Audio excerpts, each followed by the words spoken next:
Switzerland didn't stop working. It just stopped working for Australian founders, business owners and investors who aren't ultra wealthy. Hi, I'm Virna White, CEO of WealthSafe. In 2026, Switzerland is still one of the most prestigious financial jurisdictions in the world, but it is no longer a realistic or effective option for most Australian founders and business owners considering offshore structuring. Switzerland hasn't become unsafe, it hasn't become unstable, it has become selective. And if you don't understand what category of client Switzerland is now built for, it becomes an expensive mistake, not a strategy. And this is exactly why Switzerland is still being recommended when it no longer fits.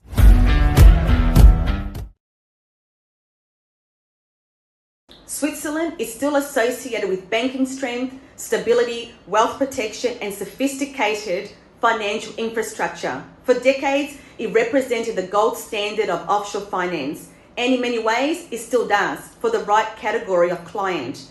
The issue is this: Switzerland is still being pitched to Australian founders and investors it no longer serves well. Here's the reality many advisors avoid. In recent years, Switzerland has fully aligned with international transparency frameworks, it has cooperated extensively with sanctions regimes, and it has frozen and disclosed accounts linked to geopolitical risk. From a global compliance perspective, this was inevitable. But from a market trust perspective, something shifted. For many globally mobile founders and families, the perception moved from Switzerland protects neutrality and privacy to Switzerland prioritizes alignment over discretion. That doesn't make it wrong, but it does make it different. Here's the WealthSafe view. First, access is no longer assumed. Swiss banking and structures now require very high minimum asset thresholds, extensive source of funds documentation, deep scrutiny of beneficial ownership, and ongoing review and monitoring. For most Australian founders and business owners, the cost is high, the process is slow, and access is not guaranteed. That alone makes it impractical for most.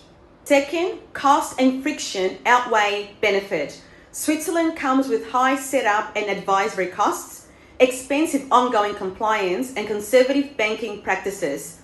Unless you're operating at significant scale, the friction outweighs the upside. Third, it doesn't solve Australian tax exposure.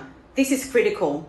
Switzerland does nothing to resolve Australian tax residency, central management and control, or control foreign company exposure.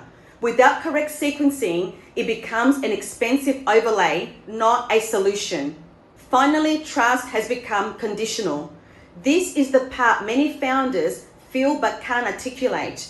Switzerland remains trusted by regulators, institutions and governments, but founder trust has become conditional. For clients seeking discretion, optionality and flexibility, Switzerland is now viewed as extremely safe but extremely visible. That changes how and when it should be used.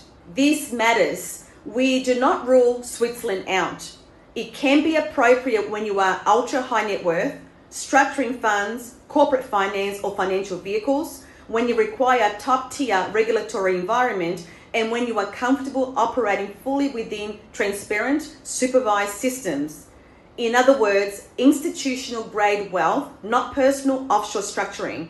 That is a very different client profile. For most Australian founders and business owners, we step back and ask, what level of discretion is actually required? What banking functionality genuinely matters? Which jurisdictions balance compliance with flexibility? And what will still work under audit in 10 years? We design structures from Australia outward with proportionate compliance, realistic banking access, and jurisdictions aligned with the client's true scale and activity. Not prestige-driven, not fear-driven, just fit for purpose. Here's the real takeaway. In 2026, Switzerland isn't bad. It's just no longer general purpose. It's now a jurisdiction for the super wealthy, institutional investors and funds and corporate finance. So if you're being sold Switzerland without a clear explanation of why that country, why that cost, and why that level of transparency, then you're not being given a strategy. You've been sold a reputation. At WealthSafe, we help Australian founders, business owners, and investors move offshore legally, safely, and strategically, always from Australia outward, with compliance at the centre of everything we do.